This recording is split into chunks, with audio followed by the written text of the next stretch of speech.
day all over. Setting our kids up for success in life includes equipping them to effectively deal with money, budgeting, savings, paying for college, and much more. So here with tips on money management for teenagers, please welcome the author of The Joy of Financial Security, Donna Skeels Cygan. How are you? I'm great. It's good to see you again. It's good to be back. Well, let's talk about this. Why is it so important that we talk with our kids about money, and when should we start? Well, it's important that we talk with them. If we think about older generations, money is always a hush-hush topic. Exactly. And we don't want that to continue. We want to discuss money. And with our kids, we want them to be independent at some point. And so we do.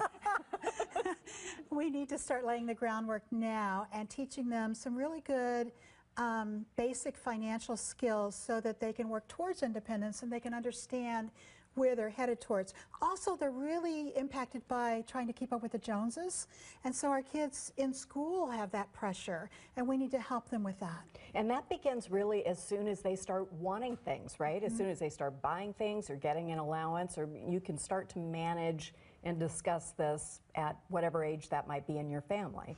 At a very young age, yes. At a very young age, yeah. All right. So how do we talk with kids about savings and why that's important? Because it's difficult, obviously, when you're a little kid to kind of delay gratification and to imagine that later I'll be happy I did this. Yes. Well, it's important, I think, that we share with them that saving is difficult. And many people are struggling with money. Many adults are struggling with money. And so we need to talk about the importance of saving.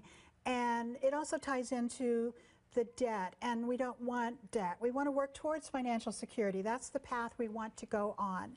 And so starting to save at a young age, if they have a summer job, they can start saving. Eventually, we'd like to get them to 15 to 20%. And that sounds hard, but the wonderful thing about saving is that once you start it, it gets easier. And you set it up so it's automatic, maybe through their allowance. A certain part is saved for the long term. And if they have a summer job, they start saving some. And then if they can open a Roth IRA as a teenager, that's even better. What an awesome start that would be. Somebody suggested to us that we set aside or we asked our son to set aside out of his allowance a certain amount for savings and a certain amount for charity. And then he just kind of carried it forward. Is that a decent way to approach it? It's a fabulous way to approach it. Getting going on that? Because when they're really young, they accept those kinds of concepts.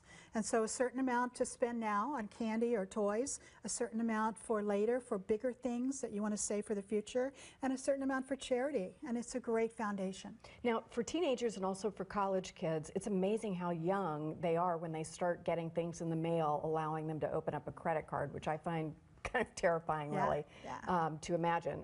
I don't even know how that works if they don't really have any money. How do you get credit or get a credit card? But you can get yourself in some serious debt. So this is something to talk about while they're still in junior high, high school, I suppose. Yes, and luckily some of the banks are helping us with this, and they have specific credit cards and debit cards designed for teenagers. And someone described them to me as a credit card on training wheels, which I thought was great. They've got preset limits, and the parents are very involved with this, setting the limits and funding that, for instance, a debit card. And then they can get emails on their smartphone letting them know the balance. And so it starts to teach them those really good habits that money doesn't grow on trees. My dad used to say that all the time. Yes, and we need to might have had the same dad. We need to pass those really good financial values down to our kids. And will that kind of a credit card allow the child to build some credit history? Yes, the credit card will. My understanding is that the debit card will not. Doesn't. But the credit card does. And so with my kids, our rule was they could use the credit card only for pre-approved expenses, such as plane fare home when they were in college, or needing some new clothes for school, something like that, that we approved ahead of time.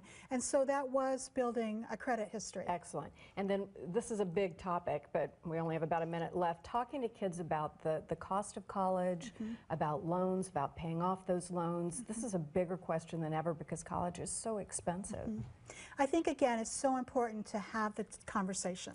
And many times our kids are going to roll their eyes when we bring up these topics, and yet they're still listening. And so it's important that we talk about what does college cost, what do different colleges cost, will there be loans involved, are there scholarships, and if there are loans involved, how much will the student have? And they need to know that as they start to select colleges. And I think it's important for our kids, we made sure that they did have some loans. We didn't want to pay the full amount. And so they're coming out of college with loans, and I want them to have that experience of having to pay off a little bit every month and understand that concept. And so setting those expectations, the earlier the better, probably, right? You don't want to have that discussion the summer they're choosing their college. Yes, yes. At any age, I think we can start talking with our kids about money. Excellent. All right, thank you so much. Coming up a little bit later on New Day, a performance of traditional Japanese music with a fascinating backstory. But first, we're going to preview a special fashion event raising funds and awareness for domestic violence, front and center in the headlines these days. We'll be back after this.